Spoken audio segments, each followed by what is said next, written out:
H S ഐയും finger പ്രിൻറ്റും തമ്മിലുള്ള സിലബസിനെ നമുക്കൊന്ന് കമ്പയർ ചെയ്യാം. അവർ തമ്മിൽ എങ്ങനെയൊക്കെ ബന്ധപ്പെട്ടിരിക്കുന്നു നമുക്ക് നോക്കാം. ഓൾറെഡി നിങ്ങൾക്ക് അറിയാവുന്ന കുറച്ച് കാര്യങ്ങൾ ആദ്യം ഒന്ന് പറയട്ടെ. അതായത് എച്ച് എസ് എ ഫിസിക്കൽ സയൻസിനെ സംബന്ധിച്ചുകൊണ്ട് 3 പാർട്ടുകളിലായിട്ടാണ് നമ്മുടെ എക്സാം കണ്ടക്ട് ചെയ്യുന്നത്. അതിൽ ഒരു പ്രിപ്പറേഷൻ മറ്റതിനെ സഹായിക്കുമെന്ന കാര്യം സംശയമില്ല. ഈ ഫിംഗർ പ്രിൻറ്റ് സെർച്ചറിൻ്റെ കേസിൽ ഇത്ര. അതുപോലെ മൊഡ്യൂൾ 6 വരുമ്പോൾ ആറ്റം മോഡൽസും കാര്യങ്ങളൊക്കെയാണ്, ബോണ്ടിങ്ങും കാര്യങ്ങളും, പോളീസ് എക്സ്ക്ലൂഷൻ പ്രിൻസിപ്പിളും ആഫ്ബോ പ്രിൻസിപ്പിളും കാര്യങ്ങളൊക്കെ എടുത്ത് സിലബസിൽ എച്ച് എസ് എയിൽ പറഞ്ഞിരിക്കുന്നത് കാണാൻ പറ്റും.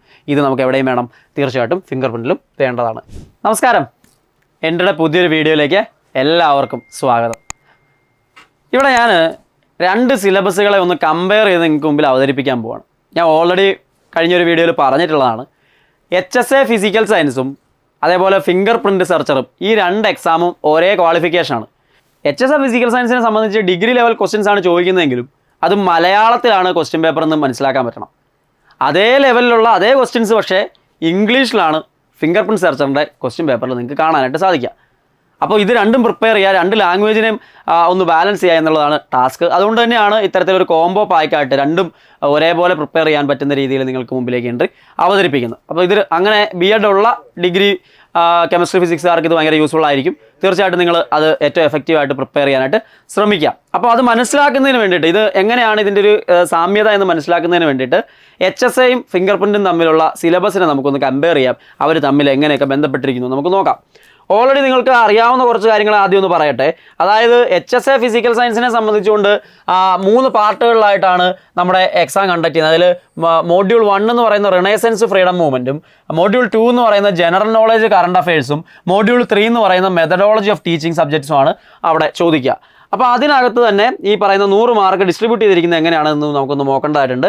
എച്ച് എസ് എ ഫിസിക്കൽ സയൻസിലേക്ക് വന്നു കഴിയുമ്പോൾ അവിടെ ഫിസിക്സ് എന്ന് പറയുന്നതിനകത്ത് നിന്ന് 40 മാർക്കിൻ്റെ ചോദ്യങ്ങളാണ് ചോദിക്കുക. അത് മലയാളത്തിലാണ് ചോദ്യങ്ങൾ വരുന്നത് എന്ന് മനസ്സിലാക്കണം. ഇനി കെമിസ്ട്രിയുടെ ഗ്രാജുവേഷൻ ലെവലിലുള്ള 40 മാർക്കിൻ്റെ ക്വസ്റ്റ്യൻസും എങ്ങനെ തന്നെയാണ്, മലയാളത്തിലാണ് ആ ക്വസ്റ്റ്യൻസ് ചോദിക്കുക.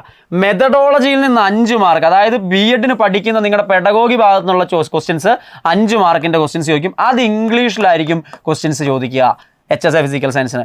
ജനറൽ നോളജിൽ നിന്ന് 10 അല്ല 15 മാർക്കിൻ്റെ ക്വസ്റ്റ്യൻസ് ആണ് ചോദിക്കുക. അതും ഇംഗ്ലീഷിലായിരിക്കും ചോദിക്കുക. വളരെ വ്യത്യസ്തമായിട്ടുള്ളൊരു എക്സാമാണ് H S A physical science എന്ന് പറയുന്നത്.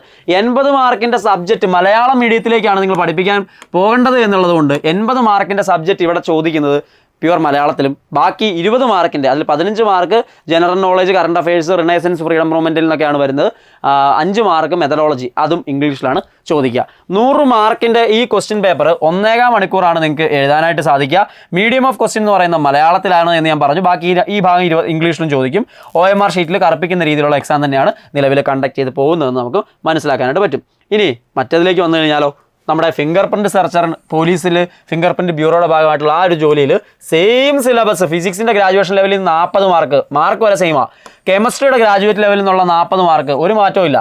IT ആൻഡ് സൈബർ ലോ ആണ് 10 മാർക്ക്, കോൺസ്റ്റിറ്റ്യൂഷൻ ഓഫ് ഇന്ത്യ ആണ് 10 മാർക്ക്. അങ്ങനെ 20 മാർക്കിൻ്റെ ചോദ്യം എന്ന് പറയുന്നത് ഇവിടെ ചോദിക്കുന്നത് IT സൈബർ ലോയും കോൺസ്റ്റിറ്റ്യൂഷൻ ഓഫ് ഇന്ത്യ ആണ് ഇവിടെ ചോദിക്കുന്നത്. അത് എക്സ്ട്രാ ആയിട്ട് മറ്റേ ഭാഗത്ത് നമ്മൾ ഡിസ്കസ് ചെയ്യുന്നില്ല. പക്ഷേ ഇവിടെ 80 മാർക്കിൻ്റെ സബ്ജക്റ്റ് എന്ന് പറയുന്നത് ഇംഗ്ലീഷിൽ ചോദിക്കുന്നു എന്നുള്ളതാണ്. ഈ ഒരു എക്സാം കംപ്ലീറ്റ് എങ്ങനെ തന്നെയാണ്, ഇംഗ്ലീഷിലാണ് വരിക. 100 മാർക്കിൻ്റെ ക്വസ്റ്റ്യൻ 1.25 മണിക്കൂർ എക്സാം OMR ഷീറ്റിൽ കറുപ്പിക്കുന്ന രീതിയിലായിട്ടുള്ള എക്സാംസ് ആണ്. അപ്പോൾ ഇവിടെ 40, 80 മാർക്കിൻ്റെ ഈ ഒരു ക്വസ്റ്റ്യൻസ് ഇംഗ്ലീഷിൽ സബ്ജക്റ്റ് പഠിക്കുമ്പോഴാണ് നിങ്ങൾക്ക് സ്കോർ ചെയ്യാൻ പറ്റുക. എന്നാൽ അപ്പുറത്ത് അത് മലയാളത്തിൽ പഠിക്കുകയും ചെയ്യണം. ബട്ട് ആക്ച്വലി കണ്ടന്റിന് വല്ല വ്യത്യാസമുണ്ടോ? ഇല്ല. കാരണം നിങ്ങൾ ഡിഗ്രി പഠിക്കുന്ന ഫിസിക്സും കെമിസ്ട്രിയും ഒരേ കാര്യം തന്നെ, ഒരേ ലെവൽ സംഭവങ്ങൾ തന്നെ. NCERT +1 +2 ടെക്സ്റ്റ് ബുക്കുകൾ തൊട്ട് ഡിഗ്രിയുടെ കോംപ്ലിമെൻ്ററി ലെവൽ വരെയുള്ള ടെക്സ്റ്റ് ബുക്കുകൾ ഏറ്റവും നല്ല രീതിയിൽ പ്രിപ്പയർ ചെയ്ത് കഴിഞ്ഞാൽ, അത് സബ്ജക്റ്റ് എക്സ്പെർട്ട് ആയിട്ടുള്ള ആൾക്കാരായതുകൊണ്ട് തന്നെ നിങ്ങൾക്ക് എന്ത് ചെയ്യാൻ പറ്റും, നല്ല രീതിയിൽ പ്രിപ്പയർ ചെയ്യാനായിട്ട് സാധിക്കുകയും ചെയ്യും. സോ ഒന്നിച്ച് പ്രിപ്പയർ ചെയ്യുക. ഒരു പ്രിപ്പറേഷൻ മറ്റതിനെ സഹായിക്കുമെന്ന കാര്യം സംശയമില്ല. ഈ ഫിംഗർ പ്രിൻറ്റ് സെർച്ചറിൻ്റെ കേസിൽ ഇത്രയാകെ സിലബസ് ആയിട്ട് നമുക്ക് അവൈലബിൾ ആയിട്ടുള്ളൂ. പക്ഷേ എച്ച് എസ് എയുടെ ഡീറ്റെയിൽ ആയിട്ടുള്ള സിലബസ് നമുക്ക് ലഭ്യമായിട്ടുണ്ട്. അത് 2016 നടന്ന നോട്ടിഫിക്കേഷൻ പ്രകാരമുള്ള എക്സാമിലെ നോട്ടിഫിക്കേഷനിൻ്റെ പ്രകാരമുള്ള ആ ഒരു സിലബസ് എങ്ങനെയായിരുന്നു എന്നുള്ളത് കമ്പയർ ചെയ്യുമ്പോൾ നിങ്ങൾക്ക് കൃത്യമായിട്ട് മനസ്സിലാക്കാൻ പറ്റും. ഈ കാര്യങ്ങൾ ഞാൻ ഓൾറെഡി നിങ്ങളോട് പറഞ്ഞിട്ടുള്ള കാര്യങ്ങളാണ്. ഈ ഫിസിക്സിനകത്തുനിന്ന് കഴിഞ്ഞ ഫിംഗർ പ്രിൻറ്റ് സെർച്ചറിൻ്റെ ക്വസ്റ്റ്യൻ പേപ്പറിൽ ചോദ്യങ്ങൾ ചോദിച്ചിട്ടുള്ള മേഖലയാണ് നിങ്ങളിപ്പോൾ ഈ കാണുന്നത്. അത് mechanics, classical and relativistic mechanics, quantum mech, thermodynamics, statistical physics, electrodynamics, electronics, optics, atomic and molecular physics, properties properties of matter and solid state physics, അത് NCERT ടെക്സ്റ്റ് ബുക്കുകൾ +1 +2 ഡിഗ്രി ലെവൽ വരെയുള്ള ക്വസ്റ്റ്യൻസ് ആണ് വന്നത്. അത് ഈ ഇത്രയും ടോപ്പിക്കുകളിൽ നിന്നാണ് ചോദ്യങ്ങൾ വന്നിരിക്കുന്നത് കാണാനായിട്ട് സാധിക്കും. ഇത് ഫിംഗർ പ്രിന്റ് സെർച്ചറിൻ്റെ ഫിസിക്സ്. ഇനി ഫിംഗർ പ്രിന്റ് സെർച്ചറിൻ്റെ ക്വസ്റ്റ്യൻ പേപ്പർ വെച്ച് വെച്ചാൽ അതിലെ കെമിസ്ട്രി ചോദ്യങ്ങൾ വന്നിരിക്കുന്നത് atomic structure, chemical bonding, periodic property, States of matter, coordination chemistry, organic chemistry, thermodynamics, nuclear chemistry, polymer chemistry and spectroscope. ഇത്ര ഏരിയയിൽ നിന്നാണ് അത് NCERT ടെക്സ്റ്റ് ബുക്കുകളും ഡിഗ്രി ലെവൽ ടോപ്പിക്കുകളിൽ നിന്നൊക്കെയുള്ള ചോദ്യങ്ങൾ നമുക്ക് അവിടെ കാണാൻ പറ്റും. ഇംഗ്ലീഷിലാണ് ഈ ക്വസ്റ്റ്യൻസ് ഒക്കെ വന്നിട്ടുള്ളത്. ഇതാണ് ഫിംഗർ പ്രിന്റ് സെർച്ചറിൻ്റെ ക്വസ്റ്റ്യൻസ് വന്ന മേഖല. അങ്ങനെയാണെങ്കിൽ HSAയുടെ ഡീറ്റെയിൽ ആയിട്ടുള്ള സിലബസ് ലഭ്യമാണെന്ന് ഞാൻ പറഞ്ഞല്ലോ. ഇതൊന്ന് കമ്പയർ ചെയ്ത് നോക്കുക. തൊട്ട് മുമ്പ് കണ്ട ടോപ്പിക്കുകളെ വളരെ വിശദമായിട്ട് എന്തെല്ലാമാണ് ചോദിക്കുക എന്നുള്ളത് പറഞ്ഞിട്ടുണ്ട് എവിടെ HSAയുടെ സിലബസിനകത്ത്. അപ്പോൾ ഇവിടെ മെക്കാനിക്സിൻ്റെ ഭാഗമാണ് മോഡ്യൂൾ 1 ഫിസിക്സ് ഏറ്റവും കൂടുതൽ ചോദ്യങ്ങൾ രണ്ടിടത്തും ഫിംഗർ പ്രിന്റിനകത്തും HSAക്കകത്തും വരുന്ന ഒരു മേഖലയാണ് മെക്കാനിക്സ് എന്ന് പറയുന്നത്. അവിടെ പാർട്ടിക്കിൾ ഡൈനാമിക്സിനെ കുറിച്ചിട്ടും ന്യൂട്ടൻ്റെ ലോ, അതായത് ഡിസ്പ്ലേസ്മെൻറ്റ് വെലോസിറ്റി പോലുള്ള ആശയങ്ങളിൽ നിന്ന് ന്യൂട്ടൻ്റെ ഫസ്റ്റ് ലോ ഓഫ് മോഷനും റൊട്ടേഷണൽ ഡൈനാമിക്സും കൺസർവേഷൻ ലോയും ലീനിയർ മൊമെൻറ്റും ആംഗുലർ മൊമെൻറ്റും പോലുള്ള എനർജി വരെയൊക്കെയുള്ള ഏറ്റവും കൺസർവേഷൻ ലോസും കാര്യങ്ങളും എല്ലാം അവിടെ വരുന്നുണ്ട്. ഞാൻ ഓരോ വേർഡ്സും ഡീറ്റെയിൽ ആയിട്ട് പറയുന്നില്ല. നിങ്ങൾക്ക് ആ കമ്പാരിസൺ മനസ്സിലാക്കി കഴിയുമ്പോൾ ഈ സിലബസിനെ HSAയുടെ സിലബസിനെ തന്നെ നിങ്ങൾക്ക് എന്തിനു വേണ്ടിയിട്ട് ഉപയോഗിക്കാൻ പറ്റും? നിങ്ങൾക്ക് ഈ പറയുന്ന ഫിംഗർ പ്രിന്റ് സെർച്ചറിന് വേണ്ടിയിട്ടും ഉപയോഗിക്കാനായിട്ട് സാധിക്കും എന്നുള്ളതാണ്. ഇവിടെ സിമ്പിൾ ഹാർമോണിക് മോഷൻ SHM പോലുള്ള വേവ്സ് ആൻഡ് ഓസിലേഷൻ എന്ന് പറയുന്ന ഏരിയയിൽ നിന്നുള്ള കാര്യങ്ങളാണ് പിന്നെ സിലബസ് വളരെ വിശദമായിട്ട് പറയുന്നുണ്ട്. അതേപോലെ ഫ്രെയിം ഓഫ് റെഫറൻസ്, ഇലാസ്റ്റിസിറ്റി പോലുള്ള കാര്യങ്ങൾ, അതുപോലെ നമ്മുടെ വിസ്കോസിറ്റി, സർഫസ് ടെൻഷൻ പോലുള്ള ഫ്ലൂയിഡ് ഡൈനാമിക്സിൻ്റെ കാര്യങ്ങളായിട്ടുള്ള കാര്യങ്ങളൊക്കെ മെക്കാനിക്സിൻ്റെ ഭാഗമായിട്ട് നിങ്ങൾക്ക് അവിടെ കാണാനായിട്ട് സാധിക്കും. രണ്ടാമത്തെ മോഡ്യൂൾ വളരെ വിശദമായിട്ട് ഇലക്ട്രോസ്റ്റാറ്റിക്സും ട്രാൻസിയൻ കറണ്ടും ഇലക്ട്രോണിക്സും സെമി കണ്ടക്ടറുകൾ പോലുള്ള ടോപ്പിക്കുകളാണ്, ഡയോഡ് പോലുള്ള ടോപ്പിക്കുകളൊക്കെയാണ്, ലോജിക് ഗേറ്റ് വരെയൊക്കെയുള്ള ടോപ്പിക്കുകളാണ് അവിടെ പറഞ്ഞിട്ടുള്ളത്. ഈ ഭാഗം നമുക്ക് അപ്പുറത്തും കാണാനായിട്ട് സാധിക്കും എന്നുള്ളതാണ്. എവിടെ ഫിംഗർ പ്രിൻറ്റിൻ്റെ ക്വസ്റ്റ്യൻ പേപ്പറുകളിലും അതിൻ്റെ സിലബസിനകത്തും വരുന്ന ടോപ്പിക്കുകൾ തന്നെയാണ്.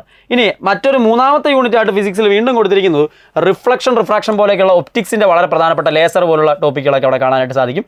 ഹീറ്റ് ആൻഡ് തെർമോഡൈനാമിക്സ് എന്ന് പറയുന്ന വളരെ ഇമ്പോർട്ടൻ്റ് ആയിട്ട് നമ്മൾ പഠിക്കുന്ന കണ്ടക്ഷൻ, കൺവെക്ഷൻ, റേഡിയേഷൻ തൊട്ട് ലോസ് ഓഫ് തെർമോഡൈനാമിക്സ് തൊട്ട് കാർനോട്ട് എഞ്ചിനും എൻട്രോപ്പിയൊക്കെ അവിടെ വരുന്നുണ്ട്.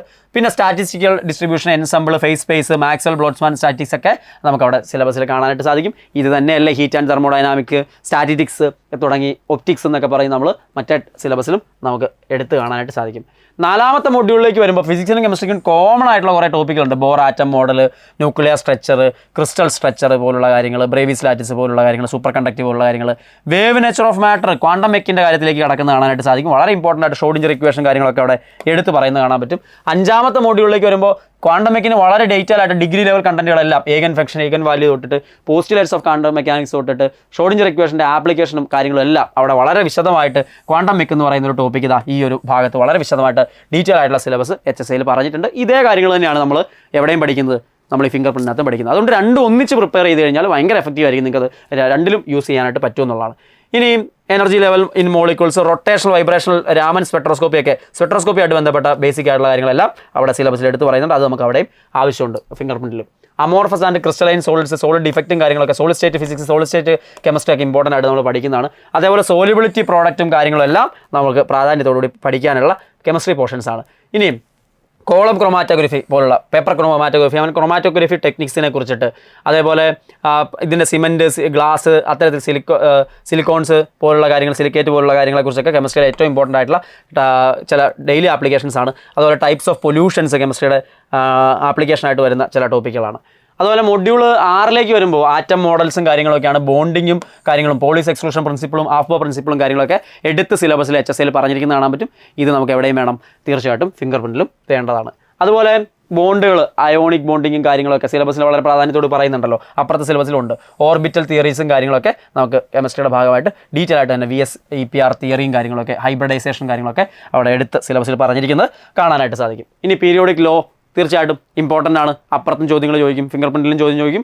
ഇവിടെയും HSAയിലും മലയാളത്തിലുള്ള ചോദ്യങ്ങളും വരുന്ന ഒരു മേഖലയാണ് എന്ന് മനസ്സിലാക്കുക. റെപ്രസെൻറ്റേറ്റീവ് ആൻഡ് ട്രാൻസിഷൻ എലമെൻറ്റ്സ് പോലുള്ള കാര്യങ്ങളൊക്കെ ഇവിടെ വീണ്ടും സിലബസിൽ എടുത്ത് പറഞ്ഞിട്ടുണ്ട്. ഇനി മെറ്റൽസിനെ കുറിച്ചിട്ടും ഐസോമറിസത്തെക്കുറിച്ചിട്ടും ഒക്കെ എടുത്ത് ഓർഗാനിക് കെമിസ്ട്രിയുടെ ഭാഗമായിട്ടുള്ള കാര്യങ്ങളൊക്കെ, ആ ഓർഗാനോ മെറ്റാലിക് കോമ്പൗണ്ട്സും ഒക്കെ ഇവിടെ എടുത്ത് സിലബസിൽ പറയുന്നുണ്ട്. Radio activity, nuclear chemistry, nuclear physics ഒക്കെ ആയിട്ട് ബന്ധപ്പെട്ടിട്ടുള്ള ന്യൂക്ലിയർ ഫോഴ്സുകൾ, ഹാഫ് ലൈഫ് പീരീഡ് പോലുള്ള പ്രധാനപ്പെട്ട കാര്യങ്ങൾ, ഫ്യൂഷൻ, ഫിഷൻ പോലുള്ള ഇമ്പോർട്ടൻ്റ് ആയിട്ടുള്ള ടോപ്പിക്കുകൾ എടുത്ത് HSAയുടെ സിലബസിൽ നമുക്ക് ഡീറ്റെയിൽ ആയിട്ട് തന്നെ കണ്ടിട്ടുണ്ട്. ഗ്രാവിറ്റേഷൻ പോലുള്ള കാര്യങ്ങളാണ് എടുത്തു പറയാത്തത്, പക്ഷേ അത് ഇൻബിൽറ്റ് ആയിട്ട് അവിടെ മെക്കാനിക്സിൻ്റെ കണ്ടിന്യൂഷൻ ആയിട്ട് വരുന്നുണ്ട് എന്ന് മനസ്സിലാക്കാനായിട്ട് സാധിക്കും. 8ാമത്തെ മൊഡ്യൂളിൽ kinetic theory of gas, first law of തെർമോഡൈനാമിക്സിൻ്റെ എടുത്തുള്ള സിലബസ്, അതായത് ഫിസിക്സിലും ഇത് കാണാനായിട്ട് സാധിക്കും. HSAയുടെ സിലബസിൽ കെമിസ്ട്രിയിലും വളരെ ഇമ്പോർട്ടൻ്റ് ആയിട്ട് ഫ്രീ എനർജി ഫംഗ്ഷൻസും ലോസും എല്ലാം അവിടെ പറയുന്നത് കാണാനായിട്ട് സാധിക്കും. മാസ് ആക്ഷൻ ലോയും ലോ ഓഫ് കെമിക്കൽ ഇക്വിലിബ്രിയം പോലുള്ള കെമിസ്ട്രിയുടെ അടിസ്ഥാനമായിട്ടുള്ള കാര്യങ്ങൾ, റേറ്റ് ഓഫ് റിയാക്ഷൻ റേറ്റുകളും അതിൻ്റെ ഇക്വേഷൻസും കാര്യങ്ങളെല്ലാം ലോസും കാര്യങ്ങളെല്ലാം അവിടെ പറയുന്നുണ്ട്, ഇമ്പോർട്ടൻ്റ് ആണ്. അതേപോലെ ഫോട്ടോസിന്തസിസ് പോലുള്ള ഡെയിലി ലൈഫ് ആപ്ലിക്കേഷൻസ്, കെമിസ് ഓപ്ഷൻ, ഫിസിക്സ് ഓപ്ഷൻ ഒക്കെ പോലുള്ള കാര്യങ്ങൾ അവിടെ വരുന്നുണ്ട്. ഫേസ് ഇക്വിലിബ്രിയം പോലുള്ള കാര്യങ്ങളൊക്കെ സിലബസിൽ എടുത്ത് പറയുന്നുണ്ട്. ഇത് HSAയുടെ സിലബസ് ആണ്. ഡീറ്റെയിൽ ആയിട്ട് നിങ്ങൾ വായിച്ചു നോക്കുക. ഞാൻ എല്ലാ പോയിന്റും 1 by 1 ആയിട്ട് പറയുന്നതിൽ വലിയ പ്രസക്തി ഇല്ലാത്തതുകൊണ്ടാണ് ഒരുപാട് സമയം പോകുന്നുള്ളതേ ഉള്ളൂ. പക്ഷേ കമ്പയർ ചെയ്യാന്നുള്ളതാണ് നമ്മുടെ HSA സിലബസും അതേപോലെ തന്നെ നമ്മുടെ നമ്മുടെ ഫിംഗർ പ്രിൻറ്റിൻ്റെ സിലബസുമായിട്ട് വളരെയേറെ സാമ്യതയുണ്ട്. സയൻറ്റിഫിക് ഓഫീസറിലേക്ക് വരുമ്പോൾ അത് PG ലെവലിലേക്ക് വരും. പക്ഷേ ഈ 2 എക്സാംസ് ഫിംഗർ പ്രിൻറ്റിൻ്റെയും അതുപോലെ തന്നെ HSAയുടെയും സിലബസ് വലിയ സാമ്യമുള്ള സിലബസുകളാണെന്ന് മനസ്സിലാക്കാം. ഫാരഡയുടെ ലോയും അടക്കമുള്ള കാര്യങ്ങളൊക്കെ ഇവിടെ വരുന്നുണ്ട് എന്ന് മനസ്സിലാക്കുക. ഇനി കാർബൺ കെമിസ്ട്രി അല്ലെങ്കിൽ ഓർഗാനിക് കെമിസ്ട്രി വളരെ പ്രാധാന്യത്തോടുകൂടി 8ാമത്തെ മൊഡ്യൂളിൽ മുഴുവൻ പറഞ്ഞിരിക്കുന്നത് ആ കാര്യങ്ങളാണ്. നിങ്ങൾക്ക് വായിച്ചു നോക്കാവുന്നതാണ്. അതുപോലെ പ്രധാനപ്പെട്ട എലിമിനേഷൻ ആൻഡ് റീഅറേഞ്ച്മെൻറ്റ് മെക്കാനിസംസും കാര്യങ്ങളൊക്കെ, ഇൻഡക്റ്റീവ് എഫക്റ്റ്, മീസോമെറിക് എഫക്റ്റ് ഒക്കെ വളരെ പ്രാധാന്യത്തോട് പഠിക്കുന്നുണ്ട്. നോമൻകൾച്ചർ ഓഫ് ഓർഗാനിക് കോമ്പൗണ്ട്സ് വളരെ ഇമ്പോർട്ടൻ്റ് ആയിട്ടുള്ള ഏറ്റവും പ്രധാനപ്പെട്ട ടോപ്പിക്ക്. +1 +2 തൊട്ട് ആൽക്കൈൻസും ആൽക്കീൻസും ആൽക്കഹൈഡ്സും ആൽക്കഹോൾസും ഒക്കെ അവിടെ എടുത്തു പറഞ്ഞിരിക്കുന്നു സിലബസിൽ നമുക്ക് കാണാനായിട്ട് സാധിക്കും. പിന്നെ അരോമസെറ്റി പോലുള്ള പ്രധാനപ്പെട്ട കാര്യങ്ങൾ, കെമിസ്ട്രിയിൽ ഏറ്റവും പ്രധാനപ്പെട്ട ടോപ്പിക്കുകൾ, പോളിമേഴ്സ്, ബയോഡിഗ്രേഡബിൾ പോളിമേഴ്സ്, അതിൻ്റെ കാര്യങ്ങളെല്ലാം അവിടെ വരുന്നുണ്ട്. പോളിമർ കെമിസ്ട്രിയുടെ കാര്യമായിട്ട് നമുക്ക് ഡിഗ്രി ലെവൽ ടോപ്പിക്കുകളായിട്ട് എവിടെയും കാണാൻ പറ്റും, ഫിംഗർ പ്രിൻറ്റിൻ്റെ ഇതിലും കാണാനായിട്ട് സാധിക്കുന്നുണ്ട്. അതുപോലെ ബയോ മോളിക്യൂൾസിനെ കുറിച്ചിട്ടുള്ള കാര്യങ്ങളെല്ലാം ബയോ കെമിസ്ട്രിയുടെ ഭാഗമായിട്ടുള്ള ടോപ്പിക്കുകളും HSAയുടെ സിലബസിൽ എടുത്ത് പറഞ്ഞിരിക്കുന്നത് കാണാനായിട്ട് സാധിക്കും. സോ HSA ഫിസിക്കൽ സയൻസിനും ഫിംഗർ പ്രിൻറ്റ് സെർച്ചറും ഒരേപോലെ +1 +2 ടെക്സ്റ്റ് ബുക്കുകളിൽ നിന്ന് പഠിച്ചു തുടങ്ങി ഡിഗ്രിയിൽ കോംപ്ലിമെൻ്ററിയിൽ നിങ്ങൾ പഠിച്ചിട്ടുള്ള നിങ്ങളുടെ കോംപ്ലിമെൻ്ററി സബ്ജക്റ്റ് ഫിസിക്സും അല്ലെങ്കിൽ കെമിസ്ട്രിയുടെ ലെവലിലേക്ക് പഠനം ഉയർത്തിക്കൊണ്ട് പോയി കഴിഞ്ഞാൽ ഏറ്റവും നല്ല മാർക്കോടുകൂടി നിങ്ങൾക്ക് ക്വാളിഫൈഡ് ആകാനായിട്ട് സാധിക്കും എന്നുള്ളതാണ്. ആകെ ഒരു 20 മാർക്കിൻ്റെ ചേഞ്ച്, അത് രണ്ടിടത്തും 2 രീതിയിലാണ് വരുന്നതെന്ന് മാത്രമേ ഉള്ളൂ. അതായത് നമ്മുടെ ഫിസിക്കൽ സയൻസ് HSA ആണെങ്കിൽ അതിൽ പെഡഗോഗിയിൽ നിന്ന് 5 മാർക്ക്, 15 മാർക്ക് നമ്മുടെ റിനൈസൻസ്, കറണ്ട് അഫയേഴ്സ് അങ്ങനത്തെ കാര്യങ്ങൾ, ഫ്രീഡം മൂവ്മെൻറ്റിൽ നിന്നൊക്കെയാണ്. ഇപ്പുറത്തത് 10 മാർക്ക് സൈബർ ലോയിലും 10 മാർക്ക് നമുക്ക് GK ഭാഗത്തു നിന്നൊക്കെയുള്ള അല്ലെങ്കിൽ കോൺസ്റ്റിറ്റ്യൂഷനുമായിട്ട് ബന്ധപ്പെട്ട ആശയങ്ങളാണ്. സോ ഐ ഹോപ്പ് നിങ്ങൾക്ക് ഈ ഒരു കമ്പാരിസൺ നിങ്ങളുടെ പഠനത്തെ കൂടുതൽ ഉഷാറാക്കുമെന്ന് പ്രതീക്ഷിക്കുകയാണ്. രണ്ടും ചേർത്ത് വെച്ച് പഠിക്കാനായിട്ടുള്ള ഒരു ശ്രമം നടത്തുക. അതുകൊണ്ട് തന്നെ ഈ കോംബോ ഓപ്ഷനൊക്കെ നിങ്ങൾ യൂസ് ചെയ്യാനായിട്ട് ശ്രമിക്കുക. നിങ്ങൾക്ക് വീഡിയോ യൂസ്ഫുൾ ആയെന്ന് പ്രതീക്ഷിക്കുന്നു. വീണ്ടും കാണാം. എല്ലാവർക്കും നന്ദി.